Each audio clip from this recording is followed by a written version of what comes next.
bilioni 1. Ala. Mkataba ndio unasema hivyo. Sasa hapo kwa maelezo ya mkataba ulivyokaa, Ibra ndio anataka kufanya nini? Kuondoka, kutoka kwenye kuvunja mkataba. Ndio maana namlazimu kulipa bilioni 1 kwa sababu ni kitu ambacho kimeandikwa kwenye nini? Kwenye mkataba. Kwa experience yako unamwona akivuka kwenye huo mchongo wa bilioni namna naye abaki huru kidogo, au ni lazima itabidi alipe tu, hakuna namna?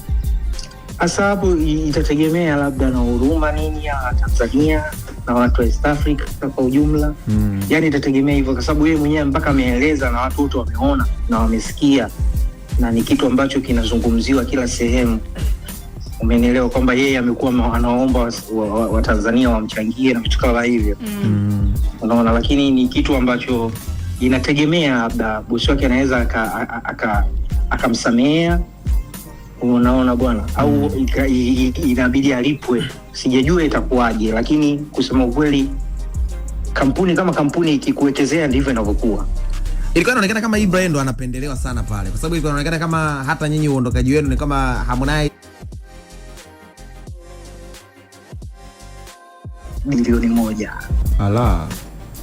Mkataba ndio unasema hivyo. Sasa hapo kwa maelezo ya mkataba ulivyokaa, Ibra ndio anataka kufanya nini? Kuondoka, kutoka kwenye kuvunja mkataba. Ndio maana namlazimu kulipa bilioni 1 kwa sababu ni kitu ambacho kimeandikwa kwenye nini? Kwenye mkataba. Kwa experience yako unamwona akivuka kwenye huo mchongo wa bilioni namna naye abaki huru kidogo, au ni lazima itabidi alipe tu, hakuna namna? Hasa hapo itategemea labda na huruma nini ya Tanzania na watu wa East Africa kwa ujumla. Yaani itategemea hivyo kwa sababu yeye mwenyewe mpaka ameeleza na watu wote wameona na wamesikia, na ni kitu ambacho kinazungumziwa kila sehemu.